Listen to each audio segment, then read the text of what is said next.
Tanguay électronique, en première ligne. Hey, je laisse une affaire. On parle de capitale au stade municipal. Pour les fans du junior, on parle des remparts. On manque pas une victoire du rouge et or. À l'esprit sportif, on aime le sport. Salut et bienvenue à l'Esprit sportif. Aujourd'hui à l'émission, on vous parle de vélo, un des plus grands événements de vélo de montagne au monde et un des plus grands au Canada, bien sûr. C'est le Vélérium. Ça commence jeudi. On vous en parle un peu plus tard dans l'émission. Tout d'abord, un bel événement de hockey qui prend place au complexe sportif de l'ancienne Lorette. C'est bien connu. C'est le Pro-Am. C'est chapeauté et organisé par deux joueurs de hockey de la Ligue nationale, Simon Gagné et Patrice Bergeron. On a rencontré les principaux concernés ici même à la conférence de presse aujourd'hui.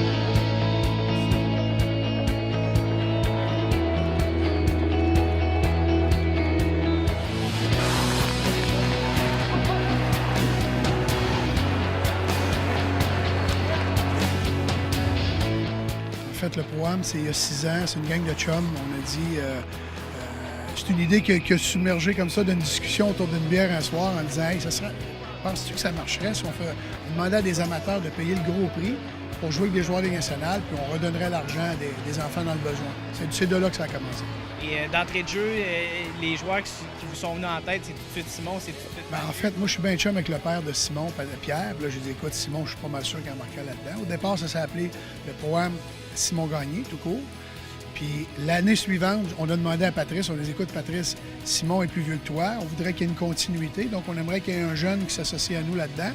Puis Patrice était jeune à l'époque, il y a 6 ans, ça passe vite.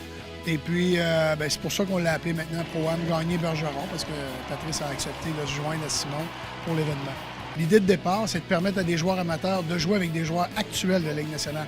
Fait que ça existe beaucoup, des anciens joueurs qui jouent avec des gens, mais les joueurs actuels, on est la seule place en Amérique du Nord qui fait ça. Il n'y a pas d'autre ville, ni Montréal, ni Toronto, où il y a des joueurs actuels qui jouent avec des amateurs. Donc, on s'est dit ça va être unique. Et puis, effectivement, c'est un succès à tous les ans. L'année passée, on a remis 109 000 20 joueurs amateurs qui jouent avec les spectateurs qui sont là. Bref, c'est vraiment un bel événement. Et vous êtes associé à 3 causes différentes cette année. Une de plus que l'année passée ou 2 de plus? Exact. Une de plus que l'année passée. C'est Leucan et le Pignon Bleu qui reçoivent les sous depuis le tout début. Et cette année, la Fondation Philippe Boucher nous a donné un gros coup de main dans l'organisation, dans la préparation de l'événement. Et Philippe Boucher qui s'implique depuis le tout début avec Antoine Vermette et David Desharnais, qui sont des petits gars de la Rive-Sud aussi, puis qui aident la Fondation Philippe Boucher. Donc, on a dit, ils font la même chose que Leucan et Pignon Bleu, viennent en aide à des enfants, donc on va les aider, eux autres, avec eux. Simon, c'était à combienième année d'implication avec l'événement? Ça fait 6 ans de mon côté, 5 ans avec Patrice. Ça va vite, j'ai de la misère à le croire. Tantôt, on se demandait justement ça faisait combien de temps. Puis, écoute, d'année en année, ça grossit, puis on voit que l'ampleur de plus en plus populaire aussi dans la région de Québec. Les joueurs embarquent, les amateurs embarquent, même les petits jeunes maintenant embarquent, il y a des mini-matchs.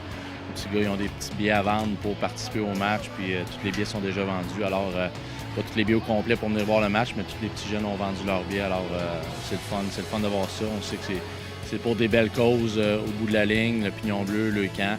Maintenant, on a une 3e fondation, qui est la Fondation Philippe Boucher, qui se joint à nous. Moi, j'ai grandi dans le quartier Saint-Sauveur à Québec.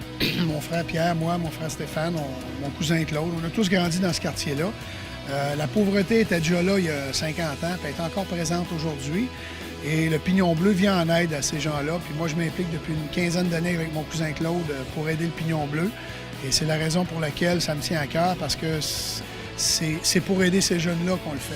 Il y a tout le temps des petites choses qui s'améliorent. On essaie on a un tailgate en début de journée avant la partie qui dure quand même 1h30. Mais on sait que des fois, il y a beaucoup de monde. On n'est pas capable de voir tout le monde, mais on essaie d'améliorer ça pour qu'on essaie de passer le plus de monde possible. On prend des photos, des autographes avec eux autres. Par la suite, je sais pas, on avait parlé peut-être de ramener les échappées, les tirs de barrage. Là, je sais que l'année passée qu'on n'avait pas fait. Mais je crois que cette année, les amateurs et même les gens dans les estrades voulaient voir les joueurs de la Ligue nationale faire des feintes, des choses comme ça. Fait que ça, c'est une chose qui va revenir cette année. Patrice et Simon seront sur la glace. Qui d'autre? Il y en a plusieurs autres joueurs de la Ligue Il y nationale. a 24 joueurs qui vont être présents, mais il y en a une vingtaine qui vont jouer. Ça faisait 2-3 ans qu'on espérait avoir un coach à la Ligue nationale. Puis là, Patrice a réussi à convaincre Claude Julien. Donc, Claude va être là. Puis l'année prochaine, j'espère que c'est Pat Roy qui va venir coacher les remparts de l'équipe de Simon Gagné. On rappelle la date, l'heure? Le 7 août, le match est à 19h et le tailgate 16h. C'est un jeudi. C'est un jeudi, c'est jeudi prochain. Pas jeudi cette semaine, la semaine suivante. On va être là, merci. Merci beaucoup à vous. On va se donner rendez-vous au Pro-Am Gagné-Bergeron jeudi le 7 août au complexe sportif de l'Ancienne-Lorette. Après la pause, la programmation du Vélérium. On revient dans 3 minutes 30.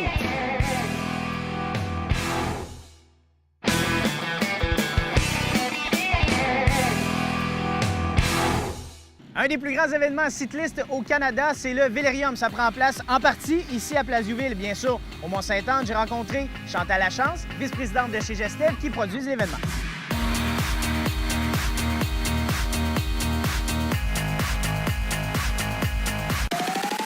Chantal Lachance de Gestev, c'est notre 24e événement de vélo, un peu dans ce cadre-là. On a eu 22 Coupes du Monde ici, en fait, au Mont-Saint-Anne. Et c'est le 12e Vélérium. Exactement. Avant, c'était c'était uniquement une Coupe du Monde. Et maintenant, et depuis 12 ans, on y a ajouté des épreuves amateurs, des trucs pour les enfants, de la musique. Bref, on a fait un vrai festival avec la Coupe du Monde. Et ça s'appelle Vélérium, effectivement, depuis 12 ans.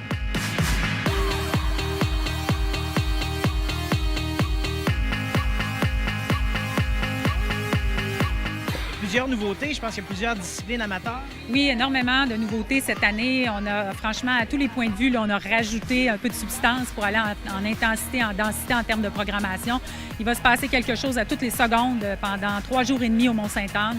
Alors, venez nous voir définitivement. Là, cette année, on a du polo, un peu comme il se fait à cheval. Alors, on a ça à vélo, une dizaine d'équipes qui viennent des États-Unis, de l'Ouest du Canada et du Québec. On a aussi du high bike.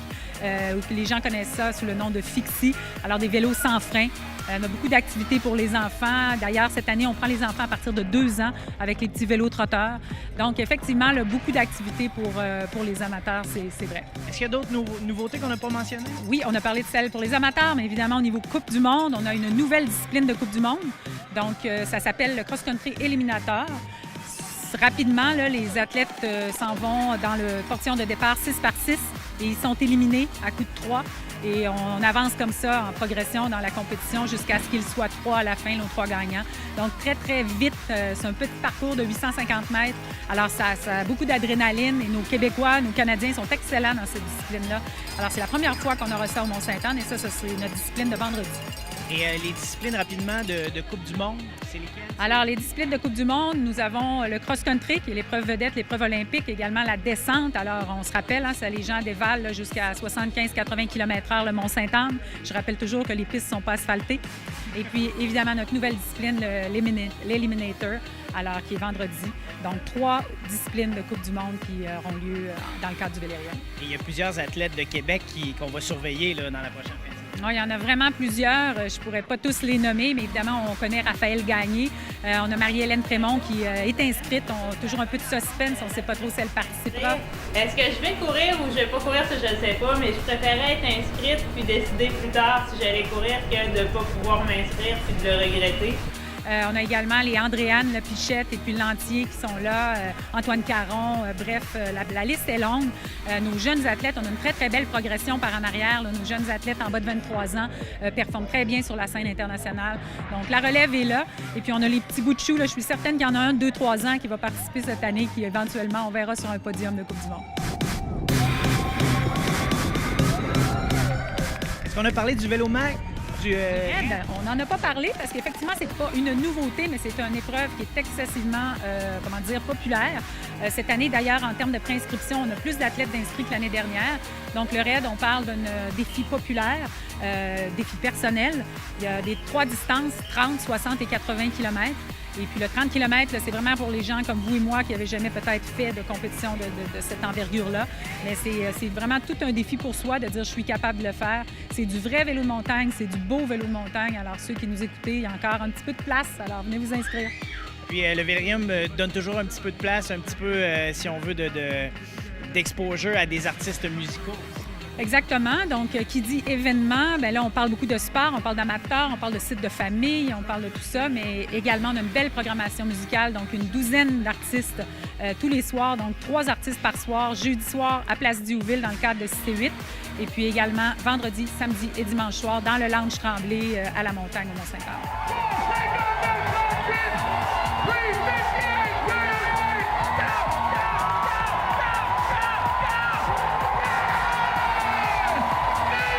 Venez au Mont-Saint-Anne en fin de semaine. On se dit toujours, bon, il annonce un beau week-end, qu'est-ce que je fais?